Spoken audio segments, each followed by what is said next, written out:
സംസ്ഥാനത്തെ പഞ്ചായത്തുകളിൽ 1200 വാർഡുകൾ പുതുതായി വരുന്നു. പുതിയ വാർഡുകൾ സൃഷ്ടിച്ച് ഭരണം പിടിക്കാനാണ് CPMന്റെ ശ്രമം.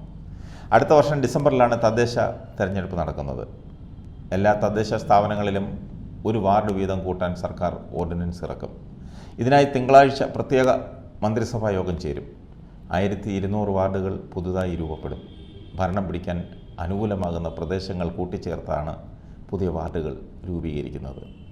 സംസ്ഥാന തെരഞ്ഞെടുപ്പ് കമ്മീഷണർ 4 മുതിർന്ന IASകാരും അംഗങ്ങളായ സമിതിക്കാണ് ഇതിന് ചുമതല നൽകിയത്.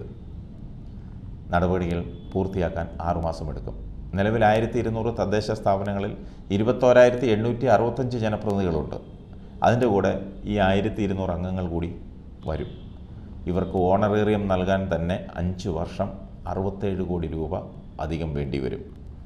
ജനസംഖ്യയ്ക്ക് ആനുപാതികമായി എല്ലാ തദ്ദേശ സ്ഥാപനങ്ങളിലും ഓരോ വാർഡ് കൂട്ടുന്ന തരത്തിൽ പഞ്ചായത്ത് രാജ് മുനിസിപ്പാലിറ്റി നിയമങ്ങളിൽ ഭേദഗതി വരുത്തുമെന്നാണ് അറിയാൻ സാധിക്കുന്നത്. പഞ്ചായത്തുകളിൽ 1000 പേർക്ക് ഒരു വാർഡെന്നാണ് കണക്ക്. ജനസംഖ്യ വർദ്ധിച്ചെന്ന് വിലയിരുത്തിയാണ് പുനർനിർണയം നടത്തുന്നത്. ചെറിയ പഞ്ചായത്തുകളിൽ 13ഉം വലുതിൽ 23 വാർഡുകളാണ് നിലവിലുള്ളത്. ഭേദഗതി വരുമ്പോൾ അത് 14ഉം 24ഉമാകും. കഴിഞ്ഞ തദ്ദേശ തെരഞ്ഞെടുപ്പിന് മുൻപ് 2019 ജനുവരിയിൽ വാർഡ് വിഭജനത്തിനായി ഓർഡിനൻസ് ഇറക്കിയെങ്കിലും ഗവർണർ അന്ന് ഒപ്പിട്ടിട്ടില്ല. 2020 ഫെബ്രുവരിയിൽ നിയമസഭ പാസാക്കിയ ബില്ലിൽ ഗവർണർ ഒപ്പുവെച്ചെങ്കിലും കോവിഡിനിടെ വാർഡ് വിഭജനം അസാധ്യമായതിനാൽ മറ്റൊരു ഓർഡിനൻസ് ഇറക്കി നിയമഭേദഗതി ഉപേക്ഷിക്കുകയായിരുന്നു. ജനസംഖ്യ പരിഗണിച്ചാവണം തദ്ദേശ ജനപ്രതിനിധികളുടെ എണ്ണം നിശ്ചയിക്കേണ്ടതെന്ന് പഞ്ചായത്ത് രാജ് മുനിസിപ്പൽ ആക്ടുകളിൽ വ്യവസ്ഥയുണ്ട്. മാത്രമല്ല, കൂടുതൽ പേർക്ക് പ്രാദേശിക ഭരണത്തിൽ കടന്നുവരാൻ അവസരവും ലഭിക്കും.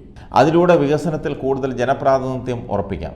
ഭരണഘടനാപരമായ ആനുപാതിക പ്രാതിനിധ്യം ശക്തിപ്പെടുത്തുകയും ചെയ്യാം. മുന്നണികൾക്ക് കൂടുതൽ സീറ്റുകൾ വീതം വയ്ക്കാം. പാർട്ടികളുടെ പരാതികൾ പരിഹരിക്കാം. പാർട്ടികൾക്ക് പ്രാദേശിക നേതാക്കന്മാർക്ക് കൂടുതൽ അവസരങ്ങൾ നൽകാം. ഒരു വെടിക്ക് 2 പക്ഷി എന്നൊക്കെയാണ് കേട്ടിട്ടുള്ളത്. പക്ഷേ ഇത് 2ഉമല്ല 4ഉമല്ല.